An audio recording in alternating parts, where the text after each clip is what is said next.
Hello, everyone. This being the end of the week, most of the news sources are posting summaries. So, some of what we cover today are the events that have already been covered in other reports, but I will have some new pieces, some new bits of information as well. So we open with Russia's continuous refusal to account for or turn over the bodies of the Ukrainian POWs they say were aboard the plane that crashed. They gave Ukraine the list of names, but that's hardly evidence, right? So Russia swore up and down that they will have an independent investigation. That means that considering they swept in and took away the black boxes from the airplane right away, we're not going to see that data ever. And what we're going to get back, as I mentioned before, is the data was corrupt. We couldn't read it. The data suggested exactly what we said before, and so on and so forth. So what I'm hoping for is that we have some other source of information on what actually happened. Maybe some satellite imagery that's been so helpful in the past for clearing things like that up. Because Ukraine had already said, we're all for it. Let's have a big investigation. Let's bring in international observers. Let's do this.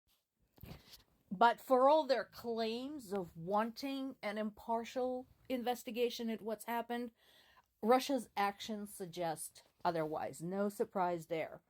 Basically, their story is that Ukraine had shot down their own plane, carrying their own men on board, that they knew who that was. And once again, my advice is flip it 180, and that's probably very close to the truth. I feel very much for the families of the POWs who are supposed to have been aboard that plane. If their names are on that list that Russia gave Ukraine, that must be hell for those people. Because right now they're in limbo. They literally don't know what happened to their loved ones. So continuing to treat this as a developing story, this is going to probably stretch out for a while, knowing how Russia is gonna take some time to fudge some information. Like I said, all we have to hope for is another source that will help clearing this up. Ukrainian military command says that there's been another attack on a Russian airfield in Crimea and damaged 3 Russian warplanes. So awesome job. This combined with the sinking of another Russian ship, just amazing what they're doing with the little bit what they have.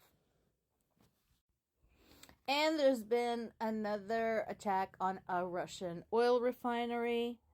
So there's now videos and additional images. You can probably find them. There's a bunch of them.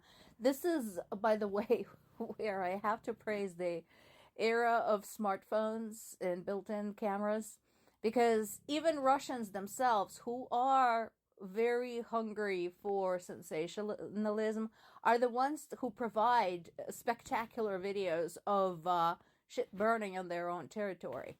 So it's ironic in a way, because then they go and blame the damn Ukrainians for what's happening, but at least we have the evidence that we hit something. So here's what we have from the various summaries. The summaries come from multiple sources such as The Guardian, the Associated Press, Reuters, so multiple international sources, European sources. And I think I do have some from some of the US sources, but as I mentioned before, I prefer to use Ukrainian and European. So there's been hits against Avdiivka in the Donetsk region. God, poor Avdiivka. There's probably nothing of it left. Ukrainian forces were able to repel those strikes, but again, that place no longer exists. Like so many other villages and towns in Ukraine, wiped off the face of the earth by Russians. UN Court, the International Court of Justice, has confirmed its jurisdiction to consider most parts of the case brought by Ukraine against Russia for invading it. Well, it only took them 2 years. Well done, guys. That's really fast work because it wasn't obvious, right? So there is another deal in the Senate trying to finagle something with the border so that we could move on to find a funding for Ukraine. We'll see how that goes. There is now a video of Greg Abbott saying that Biden should be paying attention to the crisis, entirely manufactured, at our borders than playing with Putin, from whom he should learn how to maintain border security. So, Mr. Abbott, are you suggesting that in order for us to maintain our border security with Mexico, we should invade Mexico? Is that what you're suggesting? I swear to God, Greg Abbott should join Russian parliament right now because he qualified. He lies better than they do, and he's clearly a huge fan of Putin. I say just, go find yourself another job. This is concerning. These two bits are concerning. Here's what's happening. This is as much as I know from a variety of sources right now. Zelensky claims that he wants to kind of revitalize Ukraine's military command, and that is why he intends to dismiss General Valery Zaluzhny, who has been absolutely crucial to Ukraine's ability to defend itself against Russia because of his experience and intelligence as a military man. And if that is true, and I suspect it's not entirely, this is not the time. There's still time. He hasn't done it yet. But I hope he doesn't, because there has been a pushback against this pending decision among Ukrainian military, and I hope they can talk some sense into him. So politically, I think there is a concern among Zelensky's party that Zaluzhny has gained such popularity, and he should be popular. Jesus Christ, the man is fighting for the country. But this is not the time for a high school popularity contest. We have a war to fight.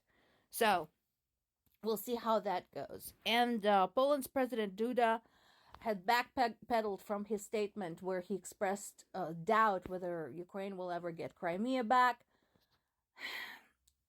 Let's focus on what's going on now, okay, dude? Love you. Thank you for your support. Just, one thing at a time. And Canadian Foreign Minister Melanie Joly is visiting Kiev again. I am a big fan of foreign delegations, especially high-ranking foreign officials coming to Ukraine to see what's going on there. That was a big eye-opener for Germany when their representatives went there. There's actually a video of one of their representatives standing there among the ruins, and her eyes went big. And, I think that may have been a pivoting point in Germany's support for Ukraine. I think more officials should do that. In fact, I invite U.S. Republicans to come and visit, let's say, Bucha or Irpin. Or if they're really anxious to see what's going on at the front lines, come to Avdiivka.